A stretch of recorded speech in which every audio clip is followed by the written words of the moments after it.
Amigos aqui do canal Via Romana, como vão? Saudações, eu sou o professor Rafael Queiroz. Hoje eu quero falar um pouquinho sobre essa questão do aborto que veio a ficar novamente em voga, né, com essa votação que está acontecendo aí no STF. Eu não vou entrar aqui no mérito jurídico da questão, muitas pessoas já fizeram análise desse assunto sob esse aspecto.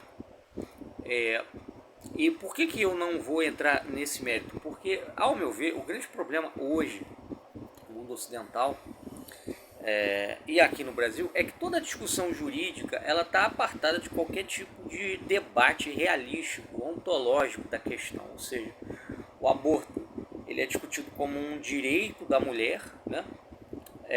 E não se leva em consideração o estatuto ontológico do feto, do embrião. E quando discutem isso, vão para um plano puramente materialista, químico, físico, né, bioquímico, não levando em consideração um debate, uma discussão filosófica sobre a natureza do embrião, se é já uma natureza humana desde o início, ou se esse embrião ele só se torna humano a posteriori. Pois bem, eu quero aqui, pessoal, nesse vídeo de hoje, destacar uma lição de um santo da igreja, São Gregório de Nissa, no seu livro A Criação do Homem, capítulo 29, em que ele fala sobre essa questão do embrião, da natureza do embrião, do aborto, etc. Né? Assim, ao longo da história da igreja, né, você tem a Didaquê lá da época apostólica, que diz assim que você não abortará o embrião, né, nem matará o nascituro. Está mostrando ali que desde o início a igreja tinha uma postura anti-abortista. Né? Mas essa posição anti-abortista da igreja ela não se fundamenta apenas em aspectos teológicos ou doutrinais, ou melhor dizendo, confessionais. É uma posição que também tem fundamento filosófico. E aqui é importante notar isso, ressaltar isso, porque há um grupo muito grande hoje de pessoas que diz assim, que a religião não pode pautar o debate público, porque o Estado é laico. Bom, eu discordo inteiramente disso. Para mim, a religião tem que pautar o debate público sim, porque os cidadãos que pagam imposto e sustentam esse Estado laico, eles têm religião, e ela tem que ter representatividade na vida pública. Essa ideia de Estado laico é completamente absurda, por N razões. Eu não vou entrar aqui nesse mérito hoje, mas eu quero deixar claro que mesmo mesmo levando em consideração, mesmo se levarmos em consideração esse aspecto, né, da laicidade do Estado, mesmo assim é possível defender uma postura anti-aborto desde a concepção, sem recorrer a argumentos teológicos, sem recorrer a argumentos bíblicos, etc. Fiando-nos apenas na filosofia, na sã razão, na ontologia, na ciência, etc. É o que esse pessoal faz de conta que não existe. Né? Eles ignoram completamente essa questão filosófica, ontológica, né? E ficam argumentando com base em coisas que não têm nenhuma relação com o assunto. Porque se trata não de um direito da mulher, se trata de saber se o feto, o embrião, é humano ou não. Essa é a questão fundamental. A mulher é secundária porque ela não é a titular, né? Ela não é o sujeito titular, né, da vida do embrião. Ele que é o titular desse direito, tá bom? Então, pessoal, vamos lá. Eu peguei aqui essa passagem de São Gregório de Nissa, antes que alguém me recrimine, não porque ela traz um dogma religioso, mas porque ele faz uma análise da questão à luz da razão, à luz da filosofia. Então vamos lá, eu vou ler aqui para vocês o que ele fala, vou comentando, depois eu também quero acrescentar algumas coisas. Ele diz assim: ninguém duvida que o embrião não contém os traços distintivos da diferenciação em membros e vísceras. Bom, o que ele está querendo dizer? Bom, o embrião, né, tecnicamente falando, hoje em dia, né, me parece que é ali até a 8ª semana, se eu não estou enganado. Se eu estiver errado, me corrijam. depois dessa fase, tá, vira um feto, né? Porque já começa a ter órgãos. Então o que ele está dizendo é o seguinte: nessa fase inicial aí, essas primeiras semanas, o que há ali é uma massa, né, material indiferenciada. Você não consegue discernir se aquilo ali, você extrair aquele ser do útero da mulher, se é um embrião de um homem, de um golfinho, de um macaco, de uma baleia. Não dá para diferenciar, né, pelo aspecto externo, tá? Então não tem membros ainda desenvolvidos, as vísceras também não estão desenvolvidas, você não tem como saber se é o coração de um ser humano ou se não é, tá? É isso que ele está dizendo aí no início. Porém, ele acrescenta o seguinte: então ninguém duvida que o embrião não contém essa diferenciação, mas ao mesmo tempo ninguém duvida que ele não necessita de uma potência estranha, ou seja, externa a ele, já que a potência inerente a ele, né, e está lá dentro dele, transporta naturalmente essa transformação através da atividade que ela possui. Tá? Então, o que ele está falando aí? Ele está dizendo o seguinte, que o próprio embrião ele já tem os elementos suficientemente necessários para levar a que ele se diferencia, que ele deixe de ser indiferenciado para se tornar diferenciado do ponto de vista externo, ou seja, do ponto de vista externo, do ponto de vista daquilo que a gente vê, daquilo que aparece para nós, né? E aí ele fala o seguinte, que podemos raciocinar do mesmo modo no que respeita à alma. E aqui é um ponto interessante, porque muita gente raciocina da seguinte maneira: bom, o que garante que tem uma alma ali desde a concepção? Alguns vão argumentar até dizendo o seguinte: olha, tem santos da igreja, tiveram santos da igreja, doutores, como São Tomás de Aquino, que chegavam ao ponto de dizer que a alma só era infundida naquele corpo depois de algumas semanas de gestação, ou seja, depois que o organismo estava preparado para receber aquela alma, depois que os órgãos já estavam desenvolvidos. É a chamada teoria, tá? Teoria da animação sucessiva, né? Que vai se dando gradualmente, ou seja, segundo essa teoria, no início o embrião teria apenas uma alma vegetativa e sensitiva, e só por volta ali dos 3 meses é que ele passaria a ter uma alma intelectiva, tá? Tem uma outra teoria, que é a teoria da animação imediata, tá? Simultânea, né? Imediata, simultânea, que diz que a alma já está presente ali desde a concepção, antes mesmo dos órgãos se desenvolverem. Então, o Gregório de Nyssa, ele partia desse ponto, ele defendia essa teoria da animação simultânea, ou seja, simultaneamente a geração daquele embrião ali, através da fecundação, se dava também a criação da alma e ela era infundida imediatamente naquele corpo no momento que ele era gerado. Isso ele defendia com base no seguinte princípio: a alma é superior ao corpo.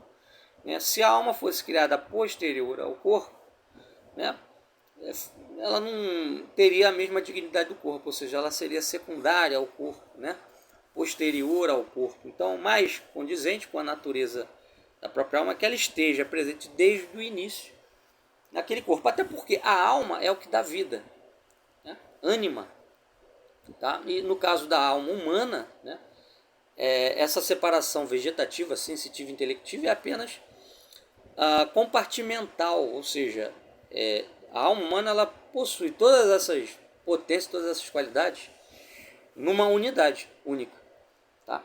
Que é a unidade própria, né, da alma racional. Então ela tem tanto a parte intelectiva quanto a sensitiva e vegetativa juntos, tá? Embora com funções diferentes. E aí ele diz o seguinte: mesmo que ela, né, a alma, não se manifeste a olhos vistos por certas atividades, ela não está menos presente no embrião. Tá? Então o que ele está dizendo? Que na realidade a diferença entre um embrião uma criança já nascida, um adulto, é a diferença entre o imanifesto e o manifesto. Por exemplo, há um argumento bem fraco, ao meu ver, que diz assim: olha, enquanto não existir atividade cerebral, nervosa, etc., um certo nível de consciência, nós não podemos falar de vida humana.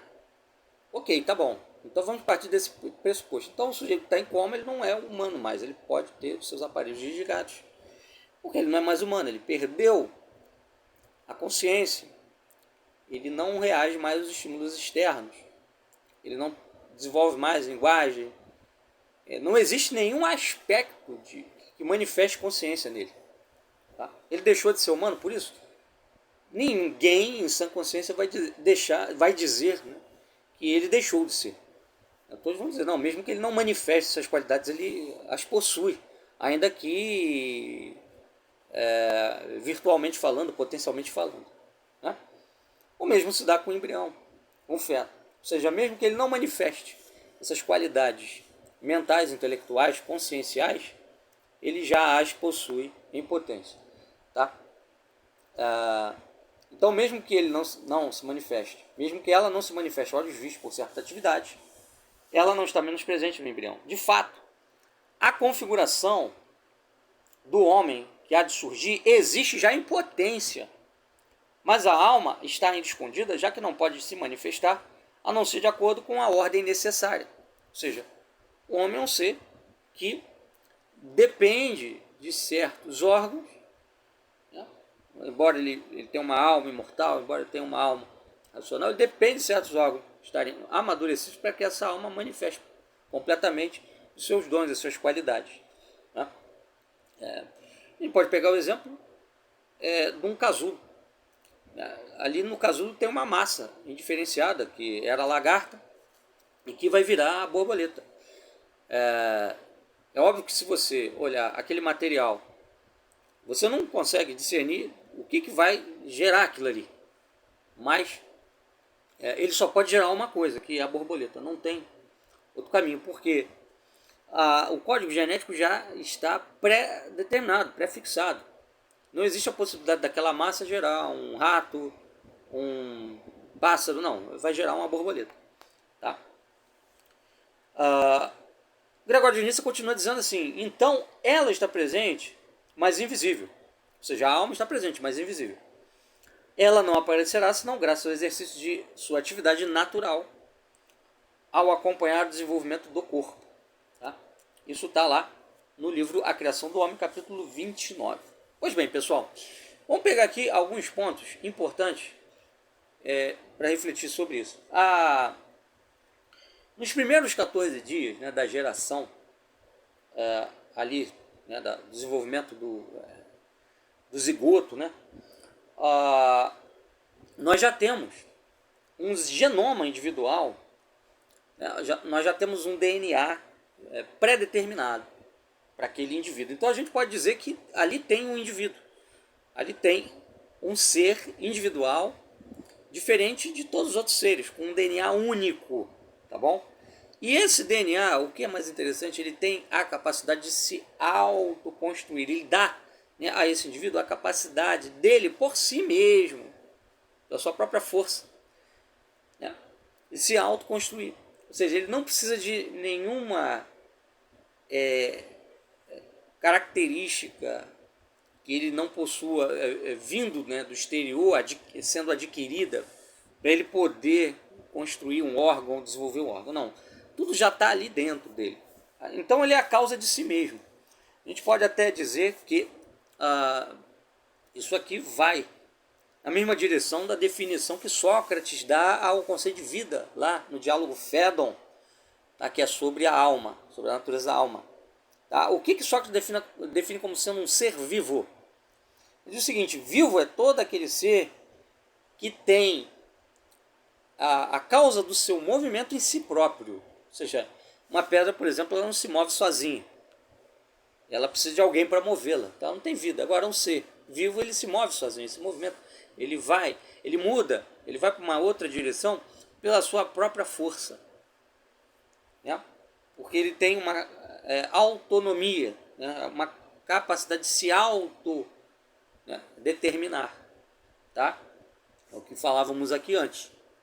Então isso é o que caracteriza a vida. Então, indubitavelmente, o embrião ele já é um ser vivo desde a concepção. Isso é inegável, né? Dizer que não é vida, é apenas um aglomerado de células. Não. Esse aglomerado de células só se aglomerou porque existe uma célula máter ali, né? Fruto da fecundação do óvulo pelo espermatozoide, que por conta de ter um código genético X, manifesta uma série de efeitos Y, que é essa proliferação celular, são as células tronco, né, embrionárias, que vão dar origem a diversos tipos de tecidos, órgãos, etc. Tá? Uma outra questão aqui interessante, uma filosófica, é que a mudança de um não ser para ser é a geração. Então a gente viu aqui que, indubitavelmente, o embrião é um ser vivo. Agora a questão que fica é um ser humano? Então vamos dizer que o embrião tem lá 1 mês, 2 meses, 3 meses, né? E ainda não chegou a 13ª semana. Muitos dizem que é quando ele se torna humano. Vamos dizer que então antes disso ele não era humano. Então ele passou do não ser humano para ser humano, tá? Então o embrião não humano vira feto humano a partir de 13 semanas. Vamos partir dessa tese, desse princípio.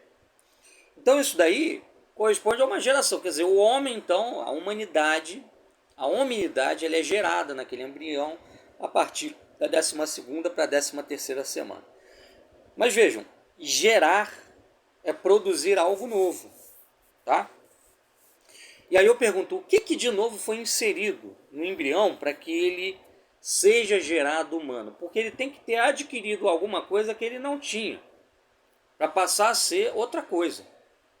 Por exemplo, uma parede branca, para passar a ser vermelha, ela tem que adquirir de fora dela a cor vermelha, porque ela não tem em si capacidade de gerar o vermelho, o pigmento vermelho e se tornar vermelho. Tá? Agora, se o embrião não recebe nada de fora, se ele por sua própria força, tá?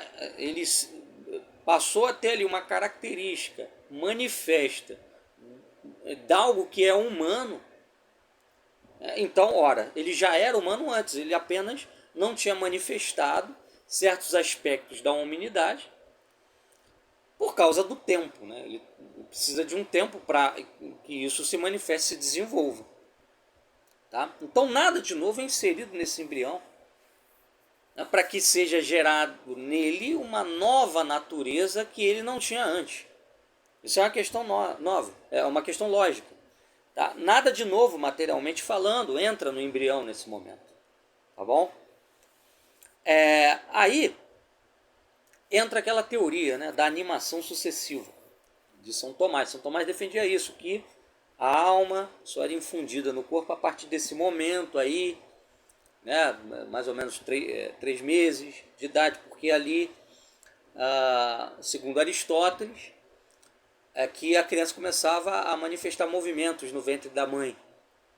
Então isso corresponderia, em linguagem atual, ao desenvolvimento do sistema nervoso. Mas vamos lá. É o sistema nervoso que caracteriza o homem como sendo homem? É isso que diferencia o homem dos outros seres vivos? Porque sistema nervoso o golfinho tem, o macaco tem, o réptil tem, o anfíbio tem. Sistema nervoso não é algo que define o homem como tal. O que define o homem como tal é ser racional. E aí, vamos lá, uma criança de 6 meses de idade, que não tem ainda linguagem desenvolvida, a gente pode dizer que ela traz ali manifesto nela algum traço de racionalidade? Não, não traz. Tá?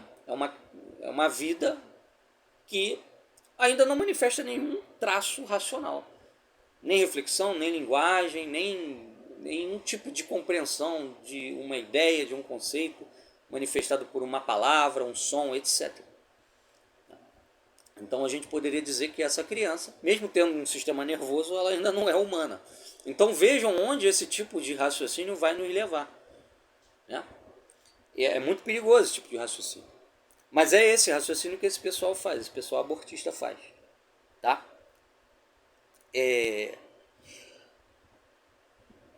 E uma coisa também importante aqui de ressaltar é que essa questão do desenvolvimento do sistema nervoso hoje é um debate no meio acadêmico,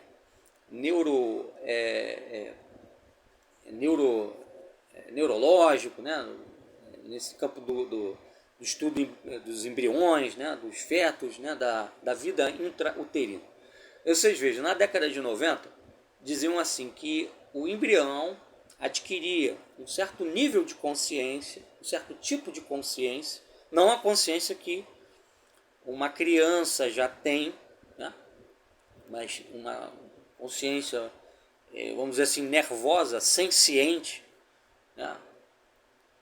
A partir da 13ª semana, quando você já tem um sistema nervoso presente, capaz de reagir a estímulos externos e a estímulos internos, capaz, portanto, de captar sensações. Tá? Então, isso a partir da 13ª semana. Hoje já se fala que só na 24ª semana é que o feto tem um sistema nervoso mais desenvolvido a ponto de podermos falar de algum nível de consciência na criança. Então, tem alguns estudiosos dessa área que dizem o quê? Que antes das 24 semanas, ou seja, até os 5 meses, a criança está num estado de inconsciência, o feto está num estado de inconsciência, de sono, ele não sente nada, ou quase nada, muito pouco. Tá? Antes falava-se que era na 13ª semana que ele já começava a sentir alguma coisa, a reagir a alguma coisa. De fato, né? As mulheres aí que já tiveram filhos sabem que a partir aí dessa fase, né, 13ª semana, ele já começa a se movimentar. Tá? Mas aqui também entra uma coisa interessante. A maneira do feto perceber os estímulos externos e de reagir a esses estímulos é muito diferente do nosso. Por exemplo, quando você toma uma picada no dedo, você contrai o dedo. O feto, quando ele sente algum incômodo num dedo, por exemplo, ele contrai o corpo todo.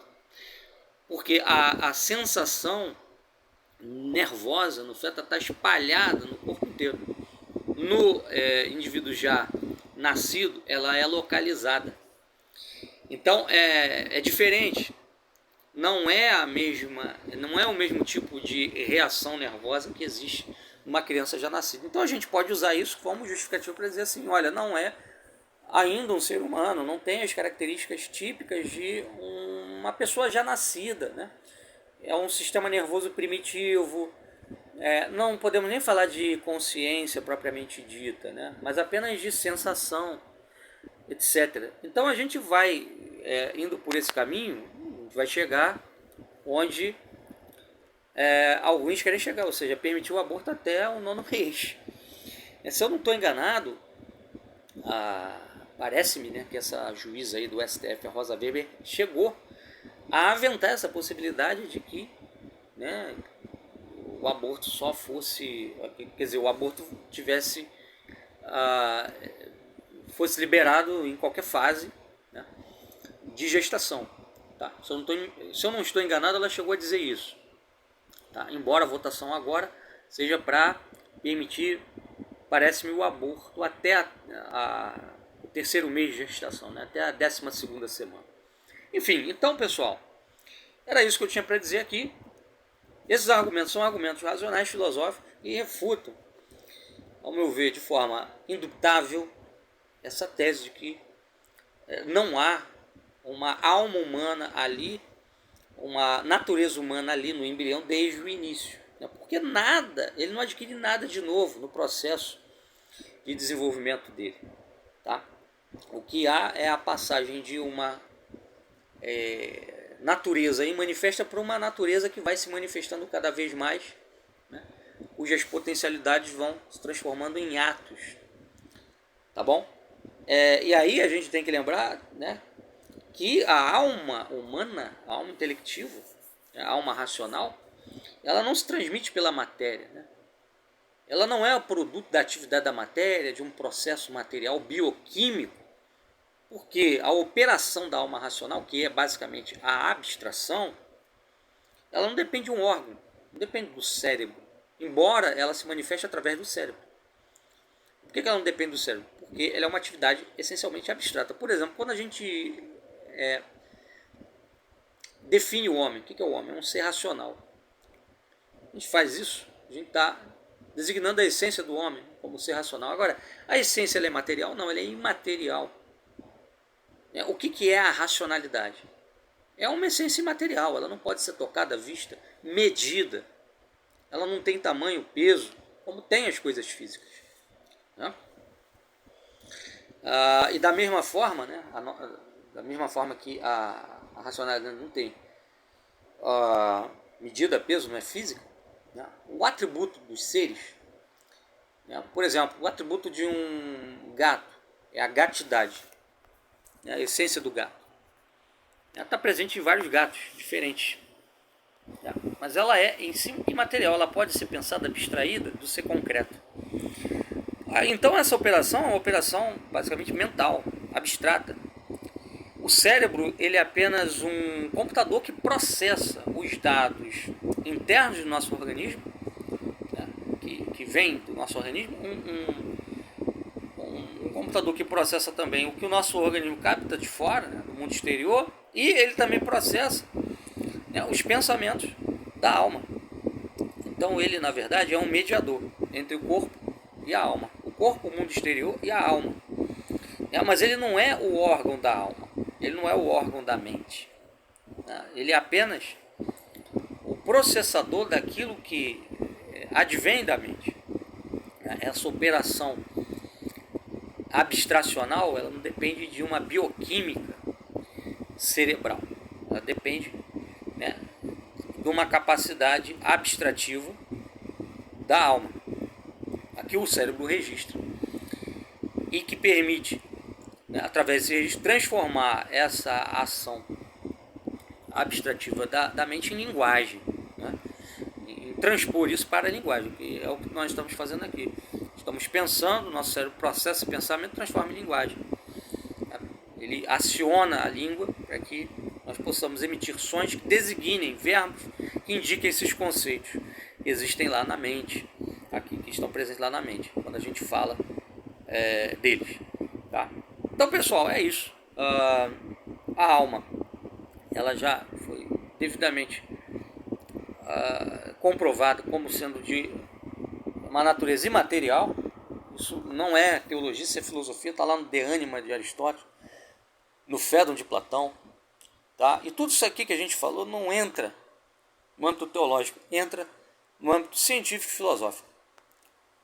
Todos esses argumentos, esses pseudo-argumentos utilizados por abortistas são, na realidade, um meio para tentar justificar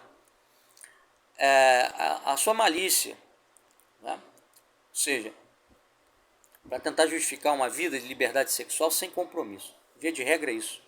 Né? É a licenciosidade sexual sem as consequências da licenciosidade sexual, quais sejam a geração da prole, de uma criança, etc. Então, pessoal, era isso que tínhamos a dizer. Um abraço, fiquem com Deus.